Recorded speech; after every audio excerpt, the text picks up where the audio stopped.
Hi, I'm Derek, this is Andy. We're standing at a beach here in Kitsilano in Vancouver, and we're going to be talking about tides. So when you look at the tides, it looks like the water's coming up and down, but it's actually the other way around. We're going in under the water.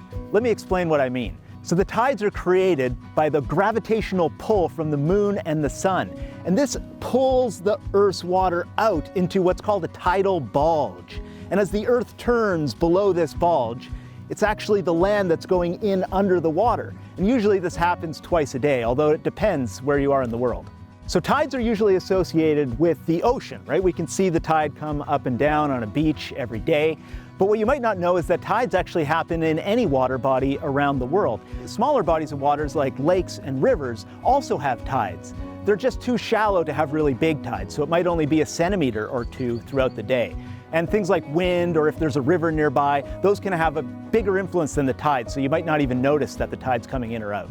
So we mentioned that usually you have two tides coming in and out during a day, but it really depends where you are in the world. There's large tidal variations, we call them, everywhere around the planet. And it depends on the configuration of the land, the shape, all kinds of things like that. For example, on the east coast of Canada is the Bay of Fundy. This is a big, long, funnel-shaped sort of valley that the tide goes up and down in. And there's so much tidal variation that it can go up by 16 meters at high tide.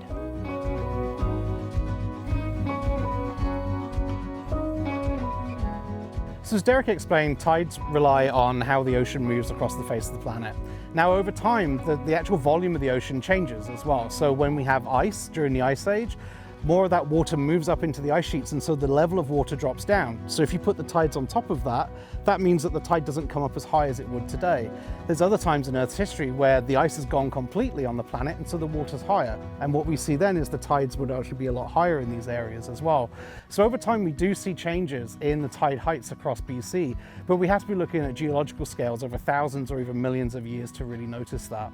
So another factor that can change the height of the tides when we look back in geological history is actually how far the moon is from the Earth.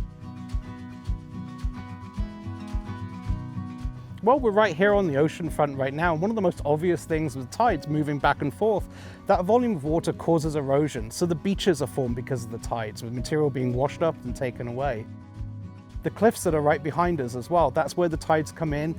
The waves manage to reach right up to the base of those cliffs and erode. So all around us, the tides are having a huge influence on how the landscape, the coastal landscape looks.